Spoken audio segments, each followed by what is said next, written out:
Hey everyone, Couch Investor back on our video for today. So let's talk about Roku. The stock has been on a roll lately, especially yesterday. The stock was up over 8%. So what exactly happened? What has been happening with Roku overall, the business? I'll do a very short recap of last quarter's earnings numbers, the most important part, the disappointing ones, but also the positive ones. So let's jump right into this. So first, a quick overview of how Roku looks like right now. By the way, at the time of making this video, the stock is up 3.15%, market cap under $10 billion. Total return the last year, down 25%. Of course, down much more than that since its all-time highs, which by the way, not every stock will reach its all-time highs ever again, just so we're clear. In the last 3 months, the stock is up 12%. Year to date, the stock is up 72%. Overall, revenue has been stagnating right now. If you look at free cash flow, we're positive, of course, during those great times, which weren't that great, but for the company, there were free cash flow positive. Then now in the last 12 months, negative $444 million. That's also why you see return on equity being negative territory, negative 24% there. Gross profit margin has been coming down as well. If you look at price to sales ratio in the next 12 months, it's at 2.8 times. So not that expensive, not on the cheapest level either, but not that expensive right now. So this was Roku's last quarter. Now they do expect to become adjusted EBITDA positive for the full year 2024, and there's still a long way to go, because if we scroll down, we can see adjusted EBITDA, well, has increased quite a lot year over year. It's negative $69.1 million.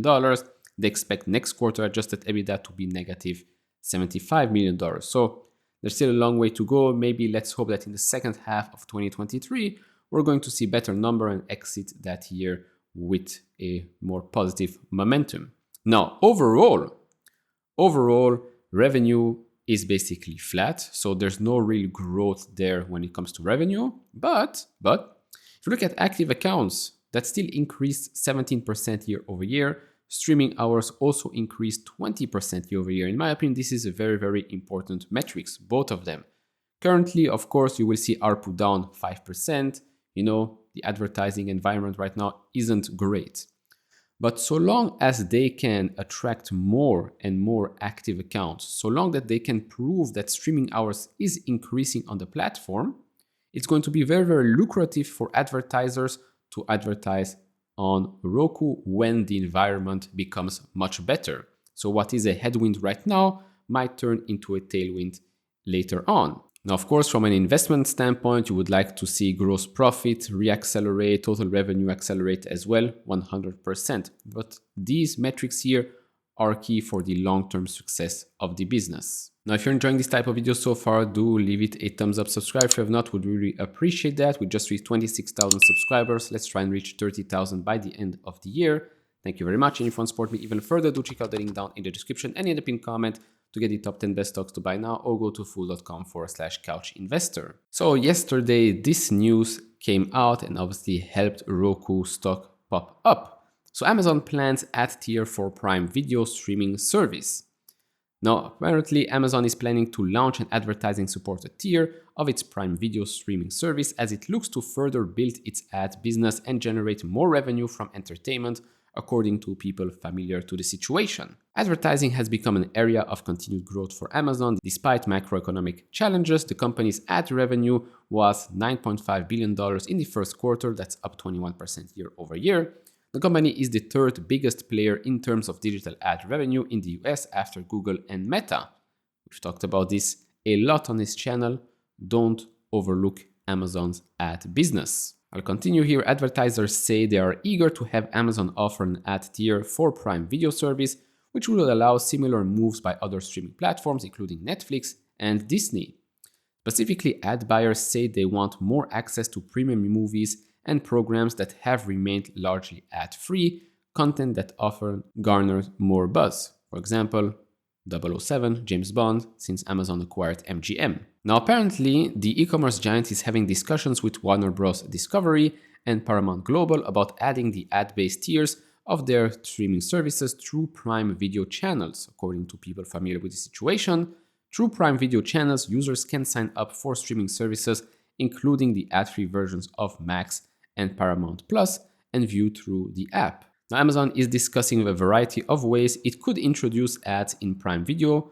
One option would be to bring more advertising to existing Prime subscribers and give them an option to pay more for an ad-free alternative and other features. The company is planning for the ad breaks to be short. Now, right now, if you're a Prime member, you get the Prime Video for free.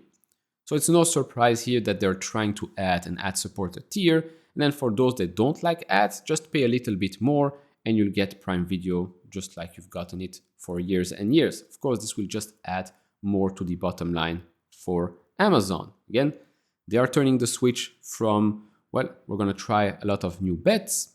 Let's try and be as profitable as possible as well. And this is one of the ways to do it. And to be honest, it wouldn't surprise me if they'll add or integrate shopping directly through the ads as well, right? Because you advertise something that you can maybe buy on Amazon.com, maybe with 2 clicks on your remote, on your TV, on your tablet, you'll be able to buy that item. Makes sense. Now you're probably saying to yourself right now, okay, fine, that's great for Amazon, but how is this helping the likes of Roku?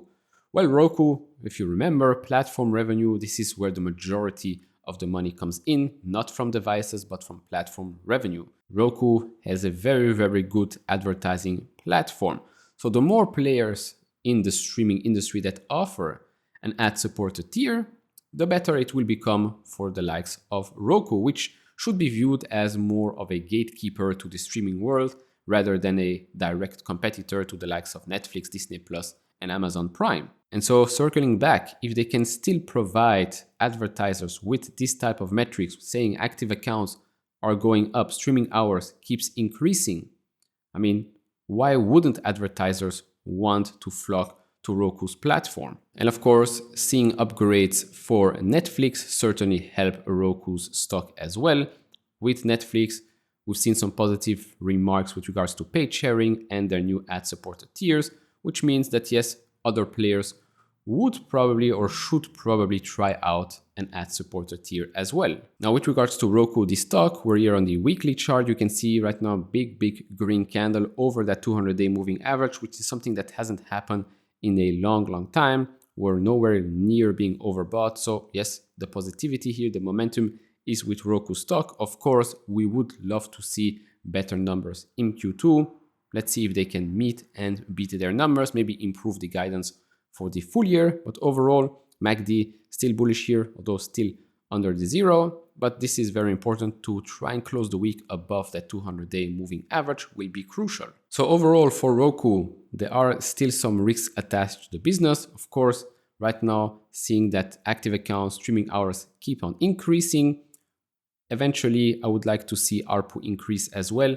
We will compare the numbers, of course, to other players in the industry. If you see that a lot of players suddenly see a tick up in ARPU and Roku does not, then questions should be asked. But currently, in the current environment, it makes a little bit sense that ARPU is not increasing as much right now and actually declining.